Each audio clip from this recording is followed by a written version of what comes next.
The Sweetness of Forgetting is a novel about a woman who lives in Cape Cod. She owns a bakery, and her life is kind of falling apart a little bit. She discovers that her grandmother, who now has Alzheimer's, actually has a secret history buried in Holocaust-era Paris. So she must set out to Paris, which, you know, that's a nice place to have to set out to uncover the secrets of her family's past, and in the process uncovers some important life lessons and some things that shape the rest of her life. There are 9 recipes in the novel, and they all tie in basically to the story. The book really centers around food in a way, and sort of the way that food can tell our family story.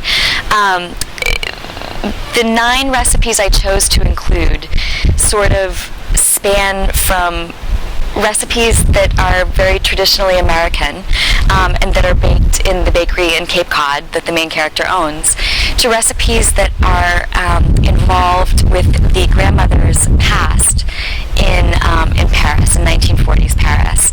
So the recipes kind of go through the book as the various storylines in the book unfold. But I really wanted readers to be able to sort of taste their way through the novel as they were reading their way through the novel.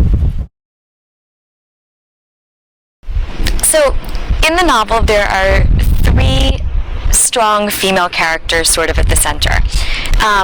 The main character, Hope, her grandmother, and also Hope's 12-year-old daughter.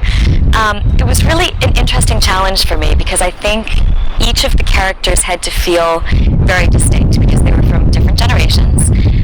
They were at very different points in their lives, and they were coping with the things that were sort of coming at them in life in very different ways. The most challenging to write, I think, was the grandmother, who has Alzheimer's. When I started to write the book, I thought I would try to write her character from a first-person perspective.